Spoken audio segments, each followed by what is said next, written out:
What is up, guys? Welcome back to another episode of the podcast. On today's show, we're joined by a very special guest all the way from Suriname in South America, Dick Locke. Dick is a herpetologist, a wildlife guide, and an adventurer who recently completed a Guinness World Record for the first source to sea descent of the Coppename River in Suriname, along with a team of three other very brave individuals. And we're going to get way more into detail on everything that he did to prepare for this journey, to execute this monumental feat, along with some of his other philosophies and bits of advice related to pursuing something so far out of your comfort zone that you might not even know that it's possible. I hope you enjoy. First of all, thank you so much for being on the show and appreciate your time, man. Yeah, man, with pleasure, with pleasure. Yeah, glad to be here. Awesome. So I guess before we get really into the details on your recent expedition, I wanted to just give you a chance to kind of talk a little bit about your background, how you got into herpetology, how you ended up in Suriname in the first place. Just a general bit about your origin story, if you will. Yeah, maybe I'll start off with Suriname. That a lot of people are like, "What the hell are you talking about? Where's this guy?" It's officially the greenest country on the planet with 93% forest. Wow. And not a lot of people actually know about it. But for me, it was just, I mean, I came here for the first time in 2011 when I was 18, and I did an internship here, and I just fell in love with the country and all the opportunities. Kept on coming back after that, and once I finished my study, I came over and started doing tourism. At first, mainly as a guide, as a freelance guide for different companies, and only in the last couple of years, I've decided to start up my own company. Hmm. And since then, everything just started rolling. But I've always been interested in wildlife in general since I was little, and herbs was my specialty for that. It was just, I mean, I like all the wildlife, but herbs was close by. It was so spectacular to find, and I mean, the observations are generally better than, for example, a bird somewhere far away or a mammal sighting, which is very short. But it doesn't take away my love for any other creature on the planet. Hmm. Hmm. Yeah, so Yeah. I'm just curious if you could respond to this question. My girlfriend, I was telling her I was interviewing you, and I was showing, some of your videos and photos of, you handling snakes and working through, just those general interactions with wildlife out there. How do you describe? Do you have like a go-to way of describing to somebody why they should care about these animals and or why they should care about snakes in particular? Because I feel like people have like that general reaction towards snakes and maybe some other reptiles. So do you have like a typical way that you describe that, like why they're important, why you should care about them, etc.? I mean, all animals have a part in the ecosystem, right? Hmm. So all of them are very important to the whole picture of it. And a lot of people have a misunderstanding about snakes. So yes, a lot of people have this first approach like, oh no, let's keep our distance, or it's always scary, it's always dangerous. Um, and we have a foundation here that's called Snake Patrol Suriname, and we provide education for a lot of people. And our slogan is the difference between beauty and fear is knowledge. Mm. So obviously, if you meet somebody and they don't know anything about snakes, you don't know if it's venomous, you don't know if it can jump towards you, you don't know if it can constrict you, you don't know if it's gonna eat you or not, you don't know if it bites you, you're dead in like 5 minutes. But if you know, like, it's gonna stay away, it's gonna go away from me. If it bites me, it doesn't even hurt. Maybe his teeth don't even pierce my skin. It can't jump, No, if you know all these things, it's not scary anymore. So that's why we always provide a lot of education to, yeah, all kinds of different groups. We're starting off with kids, but we're even going up to like the military. So yeah, that's really a big way of dealing with it. Yeah, yeah, I feel like that education and just having a greater awareness of what those animals contribute and also what they are in general, like you're saying, not all of them are going to kill you. A lot of them are pretty benign in some ways. I even saw on your Instagram the other day you were taking care of a snake in the backyard, it looked like, and it just was latching on. It was just biting onto you, and you're like totally unfazed by it. So that knowledge definitely creates the difference, I feel like. True, yeah, that was a chicken snake. It was the first chicken snake that I had in the garden here, so that was a pretty cool sighting to have here. I think it's snake species number 12 or 13 in the garden here, so that's amazing. Oh, wow. Okay. So going back to your origin story in Suriname, did you come there to study and like finish out your degree there, or was it more just were you going for ecotourism? How did you get drawn there, aside from it being like so, so much rainforest and so much coverage there? First time was actually pretty stupid reason. I was 18 and I always wanted to go to the most biodiverse region in the planet, right? Which Hmm. is the Amazon region. So I wanted to go there, but I don't speak Spanish, don't speak French, don't speak Portuguese. And there's Hmm. this one country in South America which speaks Dutch, and yeah, I'm Dutch, so it's like that would be an easy way, I can actually go to the most biodiverse region on the planet and speak my own language. How easy is that? Yep. So Uh, I did my internship here for about 6 months, and about these 6 months, I spent about 5 months in the jungle, looking for reptiles and amphibians, making pictures of them, putting them in a little booklet, trying to find the names because there was almost no literature about them back then. mhm. And nowadays, last year we published a book that has like the reptiles of the three Guyanas in it. So it's really a cool like the new Bible of this region. Mm.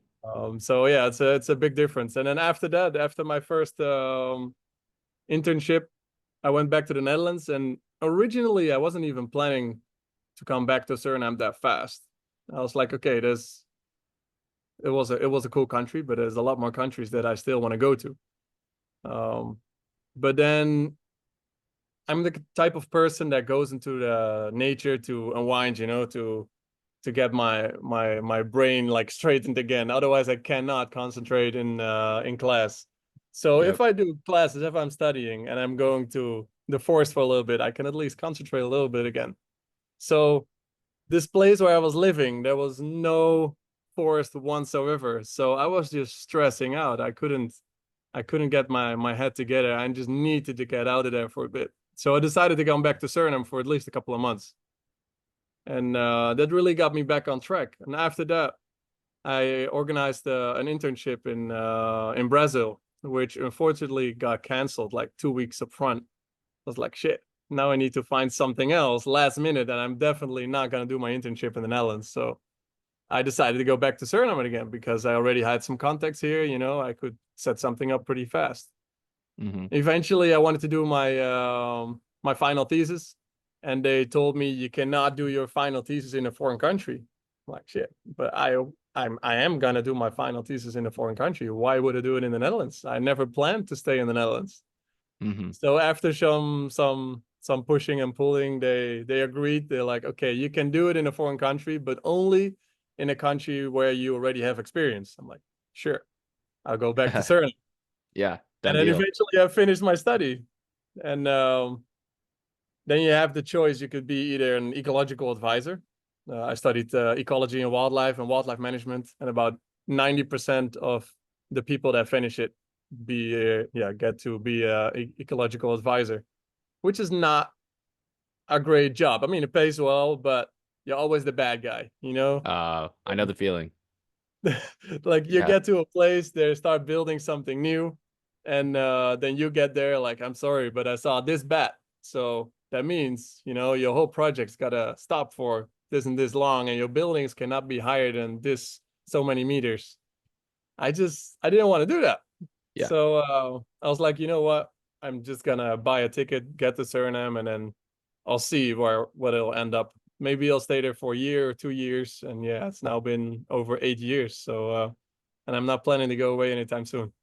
Right on, right on. So what's the setup like over there, man? It looks like I don't know, some of the videos I've seen it seems pretty primitive, but it seems like you also have internet and there's like is there a good like infrastructure setup? In the country itself, you mean? Or yeah, like, in the country in general or kind of where you are? Yeah, no, it's pretty good. It's basically, yeah, it's 93% jungle, so the city doesn't leave much for the city. So it's basically one city, which is Paramaribo, the capital city. And there's Hmm. some smaller cities like Lelydorp, Nikeri, but they're not very large. But in between that, there's like three main roads in the country. And yeah, those function well. I mean, we got stores. We got everything here. And where I live is just outside of the city. Let's say 15 minutes outside of Paramaribo. And I'm right on the edge of the jungle and the city. If I need to go to the capital city, I'm there in a couple of minutes, and the jungle starts right behind my house. So that's amazing. Nice, nice. That's a good setup. So I think I mentioned originally that my dad is from Brazil, from a very small little village over there in the Amazon, Conceição do Araguaia, and I'm wondering if they have a similar setup in terms of like large indigenous reserves in Suriname as well, or if is that not as emphasized as by the government? I mean, not to get too far into the weeds here, and sidetrack from our our conversation, but I'm just curious personally. So there's lots of different ethnicities here as well. Originally, you have the indigenous people, which is several tribes divided to mainly the south and the western part of the country. And then after the slavery period, a lot of the Maroons they fled into the jungle and they established different communities. So there's now Maroon communities on different rivers, three main rivers in the interior, and indigenous communities, and they have their own um, dedicated lands, designated lands. So they have their own land that they can decide what they want to do with it. Hmm. Um, and then they worked on a very large indigenous area in the south, but I don't think that ever came true. But especially the remote areas, especially in the south, they belong to the indigenous, and they decide what to do with it. Wow. Okay. That's Yeah. awesome. Cool. So I feel like that sets the stage pretty well for your recent expedition, this incredible mission that you went on. Um, I don't really know how I stumbled across it. I think I was following Ash and I saw some of the stuff that he was sharing and about some of his prior expeditions, and then I started just following it really closely. But I'm just gonna let you maybe recap this because I don't want to mislabel anything or misrepresent it. But you guys went for this Guinness World Record source to sea expedition of a river in Suriname. Um, what else do people need to know about that goal, I guess, overall? Yeah, so Ash is a guy that's been doing world first all around the world, um, and my colleague Matthew was following him for a while, and he got the hand of it that he was looking for a new expedition, and he decided to contact him like, hey, if you want to do a cool expedition, Suriname is your country. This is something that's truly pristine and remote. If you want to do something new. And then we started talking about it, and about I think it's a year and a half later, something like that. Hmm. Everything started coming together, and Hmm.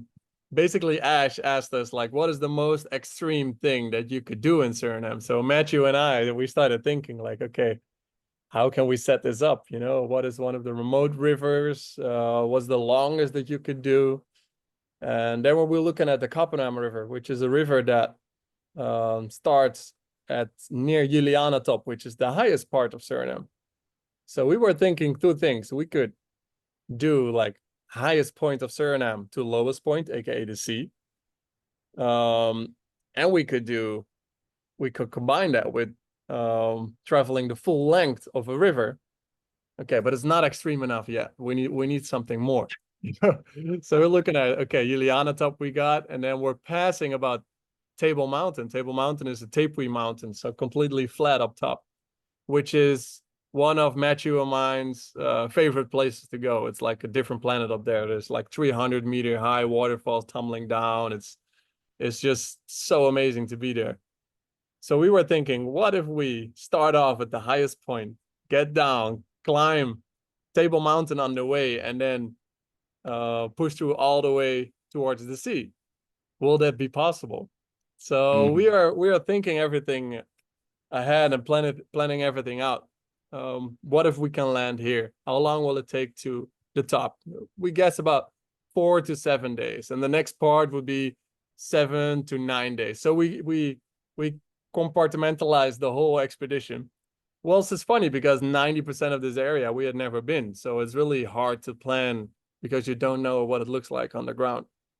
And eventually, at first, we came up to the planning that it was between 25 and 50 days.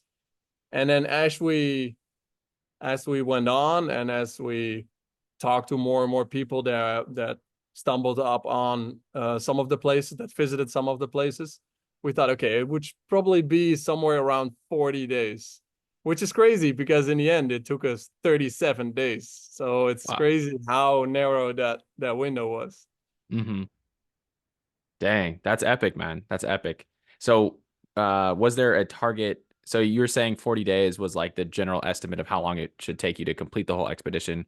Was there a time limit that you were aiming for? Like this is the Guinness first, right? The first expedition in this area. Had somebody done this before in a shorter amount of time, or is this just the first time anybody had ever done this whole thing?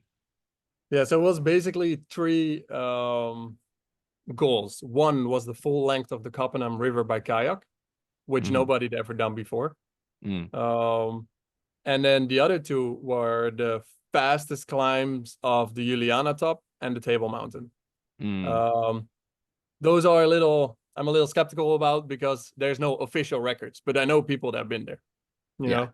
So right, right. it will be the first official fastest record to the top. If anybody ever wants to beat that, they got something to beat. Nice. But those are more like side quests. So the main thing was like the first persons to travel the whole length of the Coppenham River by kayak. Wow. Okay. Gotcha. And so you've been running guides in this area for a long time, right?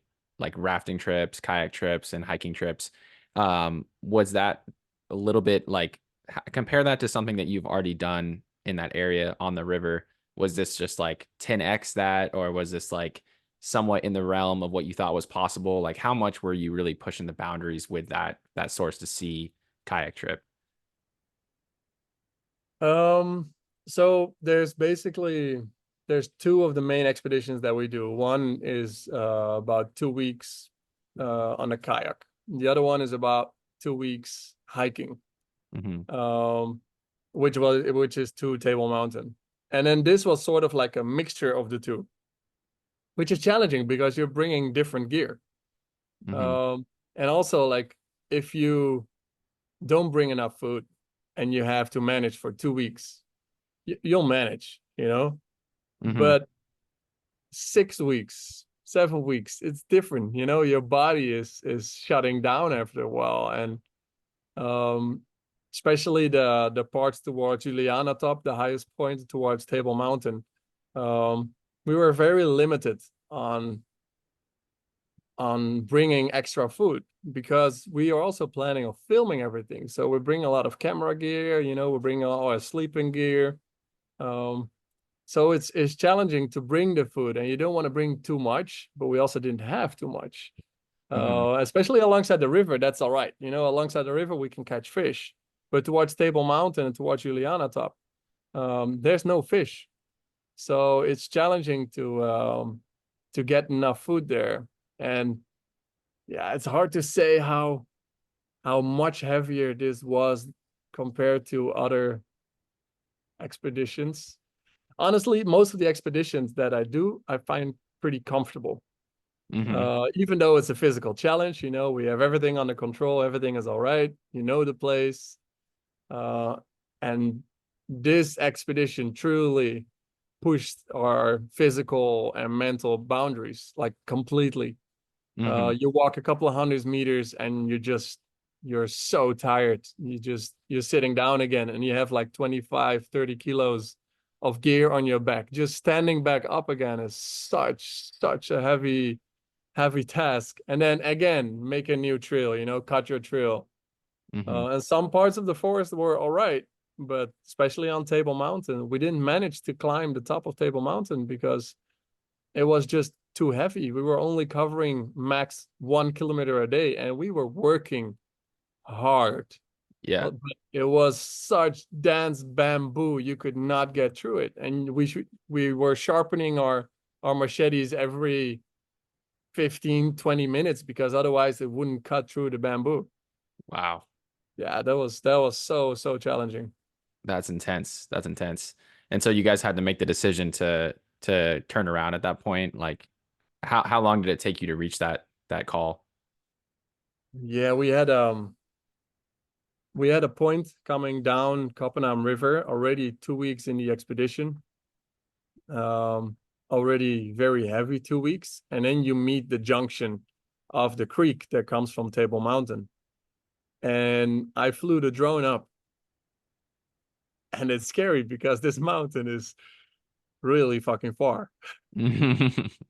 It's like 15 kilometers as the crow flies, and then you have to bring your kayaks upstream, you have to cut a trail, and it's about 600 meters straight up.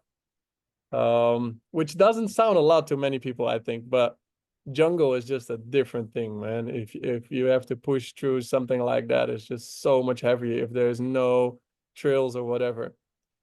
So standing on this junction with the main assignment being we want to go downstream source to sea. Why are we going to do a side quest to climb a mountain, which is going to take us 2 extra weeks? Oof. Yeah. So Ash and Jacob, the cameraman, they were like, no, we're not going to do it.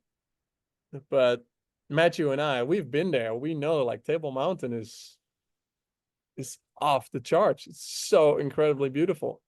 You guys need to see this, and we just need to go there. And also, what was a very important point during a previous expedition, about I think 8 months prior to that, we stored some extra food on top of the mountain. So Mm. there's a little camp there, and I have like a metal case, and we had it earlier again. We had it before that. We were going on an expedition, and that we did not have enough food on Table Mountain. So in February, we had an expedition going there, and we had some extra kilos left on the helicopter. So we decided to store some extra food just for emergencies. And this was it, you know. So we were going Damn. like, if we're going to Table Mountain, we're gonna have like a kilo of peanut butter. You know, we're gonna have a Yeah. full jar of peanut butter. So we need to get there. I want that Yeah. peanut butter. That's Honestly, I good. think funny enough that peanut butter really got us up there. Oh yeah, man. I can't say I know the feeling, but I have done, several backpacking trips. And when you're at the end of the trip and you're running out of food, and then you start having those mirages, those fantasies of different types of meals, that'll get you more motivated than most things will, I feel like. It was nuts. At one point, every break that we had, we were just going through all our pictures on our phone, looking at food.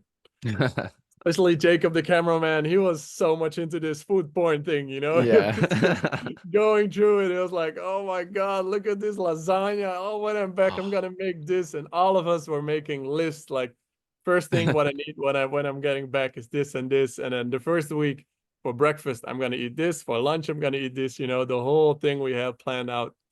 I would do the same. I would do the exact same. And so what was the typical meal like for you guys while you're up there? We had oats in the morning, um, but we are rationing those as well. So we varied from 3 scoops to 8 scoops, I think. So 3 scoops of like just a spoon scoop, 3 scoops. Yeah. That was a breakfast. Hmm. Um, then for lunch we would have either an energy bar or a bag of peanuts, and this is shared. So one energy bar, the four of us, or one bag of peanuts, and the bag of peanuts is, I don't know, Wow. tiny. So the first day we would all get our own bag, you know, and then we soon started realizing like this is not gonna last us. We need to ration this a lot more. Mm. So and as dinner, usually on the hiking part we would have like lentils or beans that we brought dried, and they're pretty easy to make just with some herbs.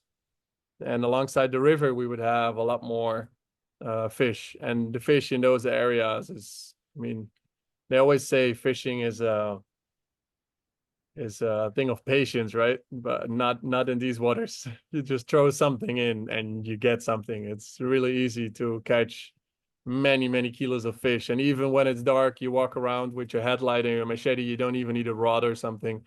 You just cut the fish and then you have several kilos. So alongside the river, we were good. It was a lot Uh, easier. you're catching them with the machetes, or how are you catching them? Yeah, the machete, you just cut them behind the head and you have your Oh fish. wow. Okay. Dang. So you didn't need to have Yeah. like a whole rod or a whole like setup that you're bringing with you. Wow. Okay. No. I fish in a Dang. lot of ways, but a rod I barely use. Yeah, not in those rivers, it sounds like. Rad, man. Yeah, and So also on some parts of the river, like we're mainly talking about, especially the upper parts, we're talking about wolffish. We call them ayumara here. And there's barely any other fish in these creeks, in these waters. And even sometimes when you're paddling, you could feel them attacking your paddle. mhm. But also a couple of times we have seen iguanas falling in the water. Usually they try and stay away from us. They get scared. They jump in the water to swim away. But as soon as they jump in the water, there's like 2 or 3 or 4 ayumaras chasing them and trying to eat them. So yeah, there's a lot of liveliness in that water. Yeah, so they went from the frying pan into the fire, thought they were escaping Yeah, you guys, but the Ayamata were there.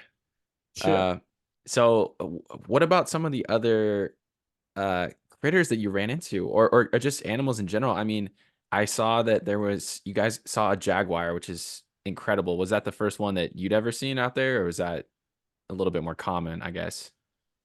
This was my seventh Jaguar in 12 years. Okay. But I must say, in the first, yeah, in the first 3 quarters of that time, the first couple of years, I did not do a lot of trips to the south of Suriname. So a lot of the places, like the communities, and there's a lot more hunting. So there's a lot less Jaguar activity, and also they're more skittish, more scared of humans. Hmm. Since I've been going to these very remote rivers, the sightings go up a little bit, but never as good as this one. This sighting was, yeah, it was something else. And the funny thing was, Matthew, my colleague, who were talking about jaguars just like an hour or 45 minutes before we had the sighting, and Matthew told me, like, Dick, if we would, if you would design an area for a jaguar, right, a habitat for a jaguar, this would be it, right? I Yeah. mean, it looks perfect. I'm like, yeah, you're right, man. There's like sandbanks, there's like some high banks, there's capybaras, there's lots and lots of iguanas for them to hunt. And 45 minutes later, Matthew starts talking like jaguar, jaguar, jaguar, but it's still far away. It's still like 300-400 meters away on the bank, on the river bank. So I started getting my speaker out, get my camera. We pedaled towards it, and she just sits down, just Really? looks at us, doesn't go away, and we get closer Wow. and closer and closer, and um he looks at us, and we get some pictures, we get some videos, and then when he decides to go away, I play the jaguar sound, turns back again, sits on the side, walks around a little bit, looks at us. So we get the whole sighting. I mean, being able to photograph it, to video it, to record it, and also watch it yourself, just completely. Though we had the whole thing, the whole experience. That was really amazing. It's Dude, just that is crazy that these animals, they're not afraid of humans. It just observes you as much as you are observing it. right, because they don't know what humans are really capable of, right? It's probably the first time they've interacted with them, so they're just like, what is that? What is that new creature? Just seeing from afar what you're up to. 100%. Yeah, and they're like the apex predators. They're on the top of the food chain. They have nothing to fear in the jungle. Hmm. And Wow. and you can see that. Man, Yeah, what an incredible experience. I'm so jealous. That's awesome. That's once in a lifetime. Well, seventh in a lifetime for you, but for most people that's a very rare opportunity. So what about some of the other things that you ran into? I mean, I know just keeping up with the journey, there were scorpions, ticks, some wasps, other yeah, critters that were giving you some major and minor annoyances. So, what were yeah. some of the bigger challenges with those? Um, the biggest challenges are usually the smaller ones. So what you're saying, Uh-huh. like the ticks, especially when you're walking up front. So I'm cutting this trail in the front, and a lot of the times, by the end of the day, you just feel everything itching, and you check yourself. And I have a lot of moles, a lot of tiny moles. But at one point, I don't know if this mole's got legs or not. There's so many ticks around. Damn. And even at some point, we were going up to Table Mountain, and I see this. At first I thought it was just dirt, like mud or something, on my elbow, and then it started spreading out and walking away, and there was just like a nest of maybe 100 little baby ticks on my elbow, just walking around. Oh God. There was so many of them. Luckily, like most of them are the nymphs, they're like the tiny ones. Hmm. The big ones, I mean, we had them too, but not as many as the tiny ones. But also like other critters like we had was the army ants going Mm. through camp. And army ants usually when they're there, I mean, they're not a problem for your gear. They don't break anything. They just clean everything of all tiny insects. So if there's a cockroach in your backpack, they'll find it. Mm. But the thing is, you gotta wait for them to be gone, and it takes like an hour, 2 hours sometimes. So at this point, we were just washing in the river. We just cleaned up. We made a camp. Really, really shitty camp. It was a camp next to a small creek and like a muddy place, but it was no other way to camp. But it was somewhere in the first week. And the guys are going to the hammocks, and Ash and Jacob were looking at the little lines of their tarp and their hammock, like, hey, there's ants all over my hammock. Oh shit, there's ants on my hammock too. Oh, they're everywhere. And Matthew just started like, run, abort mission, get out of here, just run, you know. And I was still standing in the creek, and by that time was just waiting for them to pass by and then get back into our hammocks. But yeah, Jacob was definitely too late noticing they were already coming up his legs, in his pants. So he had to rip all his clothes off his Oh body, get man. all the ants off. That's the last thing you want after, I don't know, journeying the entire day and showering, That's literally the last possible thing I could imagine Yeah. that you'd You want to just come to want the to get camp to with. bed, but Yeah, then you have yeah. to wait for another 2 hours just looking at your bed. Yeah, geez. Because they come in and sort of they take what they need and leave, right? They're more transient. They don't stick around too much. No, they don't have nests or anything. Mm. They travel around and they eat anything they can find. They'll eat scorpions, they'll eat snakes, they'll eat anything alive, you know. And also Wow. during the day, you can hear them, and it's not that you can hear the ants themselves, but there's a lot of birds that actually follow these ants. So you got ant birds, ant wrens, ant shrikes, and these are all birds that follow these ants because all the little insects are trying to get away from the ants. So they fly away, they jump away, they sit on top of the leaves, and all these birds have, you know, free game to just get all everything they want, everything that's trying to escape. Yeah, it's just feeding season at that point. It is, yeah, Yeah. yeah. So that's really cool. That's about like the smaller critters. Another small critter that we had was the scorpion. Scorpion Hmm. got stuck in Matt's glove in the morning, and this Damn. was a tough morning because Ash's feet were completely trashed. I mean, he lost the toenail. No, he lost three toenails. He had an infected toe. The bottom of his both his feet were he had so much chafing. It's crazy.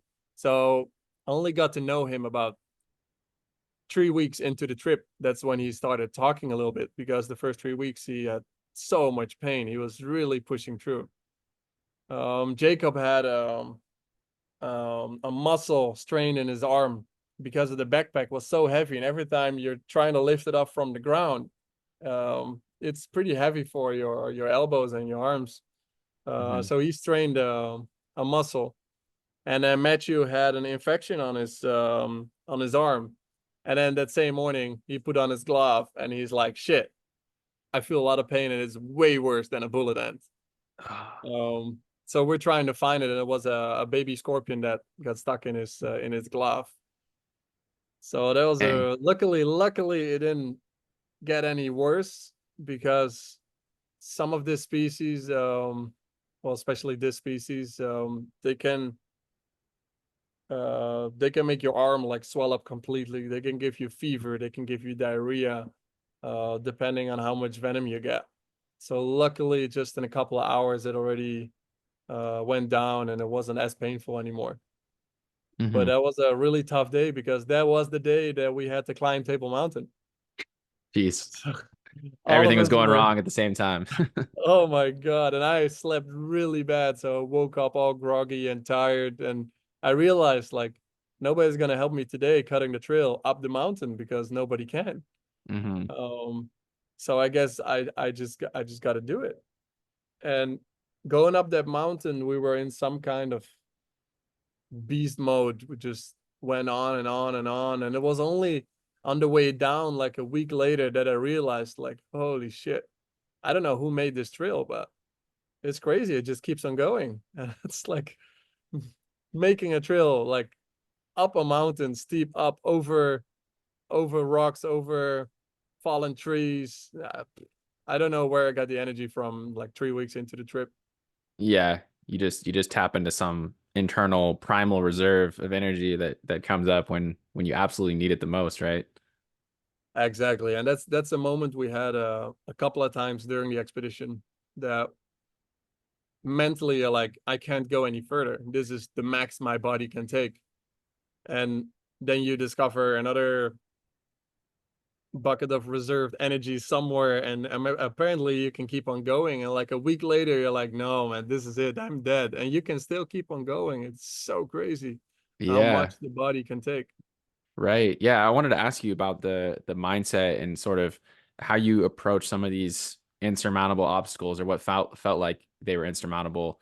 Um, Maybe across the team, how did you guys have some sort of preparation or talks about this? Like we're gonna hit this wall and we collectively have to push past it. Like everyone sort of, I would assume, has to be in agreement on that you have to keep pushing those barriers as far as you can last. So yeah, talk up a little bit about the mindset approach to it, and especially as a team, like how do the dynamics work with the team all having to have that same mindset? Yeah, for Matthew and me, it was like the area is a little bit more known, so we know how to deal with those things. And especially the first couple of days for Ash and Jacob, everything was relatively new. And also um making distance, the first couple of weeks basically we could only travel so little distance, like a couple of 100 meters or a kilometer a day, even at tops on Table Mountain. Whilst you gotta cover about 600 kilometers in the end of the expedition. So for Matt and me, it was a little easier to comprehend. Like once we pass Table Mountain, the river's gonna open up. We can do like 30, 40, maybe even 50 kilometers a day. So then it's gonna go fast. But for Ash and Jacob, it was pretty hard to comprehend. Like shit, man, we're like 3 weeks in the expedition and we only covered like I don't know 10% of the whole length of the expedition. So Hmm. how are we going to do this? How can we manage to reach this in time? And why are we doing this side quest for 2 weeks? Yep. And that was actually the only moment we had a little yeah, how you call it, like not everybody was on the same page. We were going up to Table Mountain, and Matt and I were really like, we need to get there. And Jacob and Ash were like, no, we need to go back. We need to go to the sea. We need to get this one record. Hmm. Um, and that was the only moment actually that I'm pretty surprised about, because when you're so low in energy, when you have so much physical challenges, so little food, it is so easy to get frustrated with one another. Hmm. Um, but we had that. Yeah, there were not a lot of moments. Just basically one moment that we really had this frustration, and we talked it out in no time, and then we were all on the same page again. Um, so I Wow. think it's a pretty unique experience. I don't think with a lot of other people you'll be able to do something like this.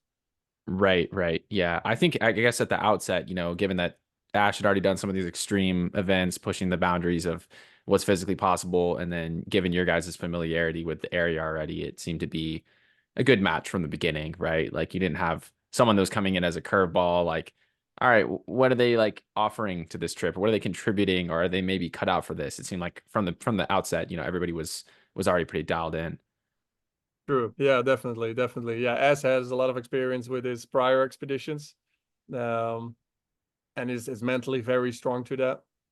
And then you have Jacob, which does like, I don't know, 50-kilometer mud runs and everything, it's like Yeah. marathons. So Yeah. he has some he can be very tough, especially regarding these physical challenges. For him, the biggest difference was um, that usually he does these challenges on like proper food, which Yeah. we didn't have now. So that was the Oh, right. big challenge. Right, right. Yeah, have you read the book called Running the Amazon? Running or walking? I think it's called Running No, or Run the no. Amazon. It's a source to see journey of the Amazon River, and it's based on a true story. But it's like an expedition. I think it was like 10 to 12 people that attempted it. Starting in the Andes and going all the way down. Um, and From Ed yeah, Stafford. what was that? From Ed Stafford? I believe so. It's been a while since I've read it, but Yeah. it just brought to mind, because there was a couple people that were on the trip that really like threw things off, that were liabilities in some way, or maybe were there for different reasons or ulterior motives. So it was, you kind of need that perfect mix of everybody coming together with the right mindset and the right, physical capabilities as well. Yeah. But yeah, no, it's a fantastic read. I highly recommend it, especially after what you've done. It seems perfectly Yeah. matched up with you. I think I Um, saw I think if it's Walking the Amazon, it's from Ed Stafford. And mhm. I went to a talk of his in the Netherlands a couple of years back, and I've also seen he has like a short documentary about it, about Mm. 5 or 6 episodes, which is crazy. How can you put an experience of about 2 years, 3 years, maybe even into 4 or 5 episodes? Yeah. Seems like he needs more than a mini series for that one. Yeah, Yeah. definitely. Yeah. I'll check Even that out though though. um even though like we all managed, we were pretty much on the same page, you could there was still a difference because Ash and Jacob are like adventurers, and Matthew and me are more like ecologists, ecologist Hmm. adventurers. So there was a difference every once in a while that Ash and Jacob really like, we need to finish this, we need to cover distance. Um, while Matt and I were like, no, let's just keep it easy and, don't paddle this morning, just go downstream, see if we can spot some wildlife. Uh-huh. Um, but we managed, especially in the beginning. It was a little challenging every once in a while because there the river was still so small that you could see both sides. There was a lot of wildlife, and we just wanted to make use of that a lot. So almost paddling felt like a waste because you're going too fast. As soon as you see something, you're already past it. Hmm. Um, but once we merged with some of the other rivers, and the river got a lot wider and a lot more fast flowing, then we were on the same page. I mean, if the river is so wide, it's so hard to spot wildlife. So then Matt and I were also like, let's just get out of here. Let's make it as fast as possible. See how much distance we can cover. Right. Is it pretty intense whitewater when you were coming down? Um, no, it's all right. It's just some rapids every once in a while. I think more intense is all the obstacles. Is just another tree, and then you get everything out of the kayak. You throw it over the tree. You get the kayak over. You put everything in again, and then you cover like 10 meters, and then there's another tree. And then you do the same thing again, and then the next one you can make your way around. You can make a little trail around, and then there's another one, and there's another one, and there's another one. And in the beginning, it was really like, let's just keep on going. There's gonna be another one, but after a couple of days or even after a couple of weeks, you're like, oh my God, there's another one. And they just keep on coming. It keeps on coming. And that is mentally also very, very heavy. Yeah, a little easier to deal with the first little hurdle, but after 10, 15 of those in back-to-back days, you're like, I'm about ready to just lose my mind here. I would feel like. Really, really, really. Yeah. And also like some of them, like most of the trees somehow have a way around it. I mean, the kayak doesn't need a lot. They're inflatable, so they're not very heavy. And also water you can do like a little bit of water, you can just drag it through. But Hmm. as soon as there's a tree like on top of the water and you got to get it over, that's going to make it a lot heavier. But it was also a lot of team effort. And I think we're going to make like a compilation of all the obstacles that we had. And like a 2 minute video or something with all the different obstacles nonstop, because you'd be amazed how much we've had. Yeah, no, I would love to see that. Yeah, I think that would put some context into the journey itself and not just the high points. You got to show the low points too to capture the full thing, right? Yeah, that was something that was new for us. I mean, Matt and I, we love to film and photograph our experiences. But for this, we were really doing it to make a documentary out of it, really to share our experience. So what was new for us is like you're not just filming the highs, um, you're also filming the lows, which is, for example, it feels sometimes very unnatural. For example, Matt got stung by the scorpion. You know, at first you're not gonna get your camera, you're not gonna film your friend having pain. You know, Yeah. it doesn't Before feel you treat natural. him, just get the shot and then Yeah, take care but of that's what we did now. I'm like, I'm sorry, bro, I got to film this, and he's still like, oh shit, it hurts so much. And that is him. something that people want to see. They want to have like the full experience, right? Not just the highs, which we had a couple of times, moments like that. Even we had two times that one of the kayaks exploded. Especially the first one, we had an extra tube that we could bring and put it inside the kayak. So we were set. We still had four kayaks, but like one day before the end of the expedition, one of the kayaks exploded again. So Mm. that meant we had to get all our stuff, including four people. That's the moment I lost it for a bit. I was shouting so much. I was like, oh my God. And then we also managed to capture that. So I'm kind of afraid for that content. Yeah. We'll see the angry dark side of you come out in that moment. Exactly. Yeah. Yeah. Yeah. Dang. Well, it's good to have both. I feel like, and it's a necessity, with any sort of expedition like that. If it's all sunshine and rainbows, then it's what's the fun of it? What's the lesson that people learn from it, right? They have to see Yeah. those hard times.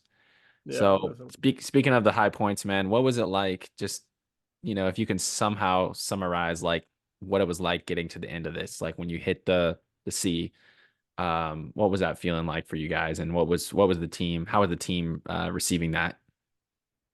It was unreal. It was really unreal because the last bit of it, it was so weird. We planned to be at the bridge, which we still needed to go another 5K to reach the sea, at the bridge at noon. Like on the minute, almost on the second noon, we were at the bridge, which is crazy. But around this time, the sun is so relentless. It is so incredibly hot. And the last 4 or 5 days, we had a lot of tides. So the tides are coming in and out. So we really gotta take that into account during our planning. So that made us paddle throughout the night a lot. And now we end up at this bridge around noon, and noon the tide was gonna turn. But I'm looking at the tide and it's still going down. Like online it says it's coming up, but it's not coming up. It is almost at its lowest, but we're also planning like shit. If we're gonna take the next tide coming down, it's gonna be in the evening, and we don't want to finish in the evening. It's gonna look shit, and Hmm. it's very dangerous to be on the sea with an inflatable kayak, at night. Hmm. So I'm looking at this water still going down, and I'm like, let's just drop all our stuff and then make this 5K, the last 5K, so we can make it on the sea right now. But this time we were all so overheated. Jacob spent a couple of minutes in the car that was gonna pick us up in the car with the AC on, with some ice on his head. We're emptying all the kayaks and getting back on the kayak and just get our last bit of energy out to get to the sea, to make our way to the sea. And there's one of these boats following us just in case. But the moment we get onto the sea, I mean, it is there's no clear boundary, right? So Yeah, you're it's come feeling there, you're like, the river is now super wide, but where does it become the sea officially? right. So yeah, shall we just go another 100K? Just do some extra meters just to be sure. So when it's like a clear boundary, it's easier for you to be like, okay, yes, we made it, and now we're Yep. just paddling from nowhere to nowhere to get this imaginary boundary. Right. So getting there, it was weird. I didn't have this feeling of accomplishment or something. For me, also, this whole expedition was not about the goal. It was all about the journey. Um, so it's funny. We get there. I mean, I was happy. Don't get me wrong. I was really happy we got there. but I was almost more happy that it was ending or something than getting like to this end or something. So we got some shots, and by that time, at first I thought I saw dolphins a little further away, but then I realized it's all waves. So there was all these massive waves coming towards us. And then there was like a lightning storm after that. So we quickly got everything on the boat. And as soon as we hit the land, there's these massive waves coming up to the river, this massive storm. So the whole thing just planned out perfectly. We couldn't have, if we were 5 minutes late after at the bridge earlier that day, we wouldn't have made it that day. We should have stayed somewhere and do it again the next day. So the whole thing just planned out perfectly. That's crazy. Yeah. The 37 days being under your target of 40 days and then hitting that bridge right at noon. I mean, everything seemed to just line up really, really well for you guys. That's incredible. Yeah. Yeah. It Yeah. was it was a crazy, crazy experience. And you talked about it, look, you were looking forward to the journey rather than the destination. And when you finally hit that destination, maybe just how do you think about that? Is it like, okay, we've accomplished this. Now I'm looking forward to the next journey and the next ultimate goal, or is it kind of like you take some time to relax and recover, and then you start plotting that next one? How did that look for you? I had a scouting trip to the south of Suriname planned, and I had another expedition to Julianatal planned in these 2 months. And when you do something extreme, you're really happy with it, but you also had enough of it for a while. And then maybe like a year later, you forgot all the pain and the effort, and you'd be like, I do it again. Yeah, But the same month and the month after might just be a little quick. right, So it's a challenge to get my mind to that. The scouting mission didn't come true, and the expedition to Julianatop is not 100% sure yet. Um, so I still got to see if that's going. That should be somewhere in December. right, So right. yeah, it would be a little fast to do something like that. But yes, we're planning something new, and I'm I'm greedy like that. When we're doing something like this, the next time I just want to do it longer. I want to do it more extreme. Exactly. Yep. And mainly I want to do it slower. Hmm. I More want time to, to soak in the landscape, right?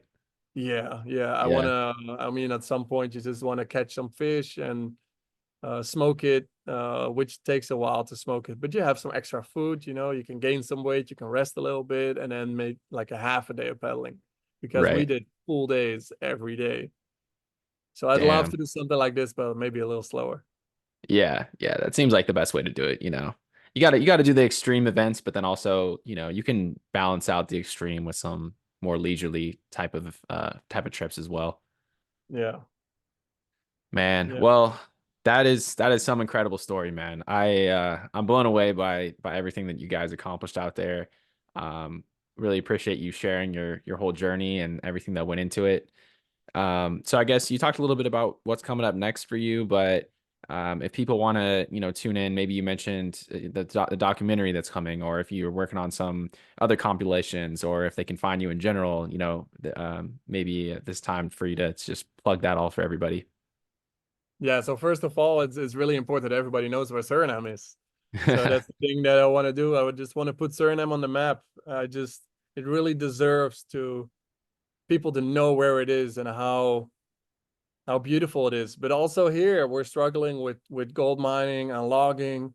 But for now, everything is still small enough to handle, you know. We still have 93% forest, but I want to keep it that way. So it's just really important that people know about this country, and we can protect it. So let me say that first. And second is our company is called Unlock Nature. So that's where we do all the round trips and the expeditions with, and most of it that we do is custom. So if you have an idea like I want to see these kind of animals, I want to experience something like this, then just tell us and we'll make it work. Excellent, excellent. I'm looking to do a trip, man. I need to get the right crew together. We were talking about how you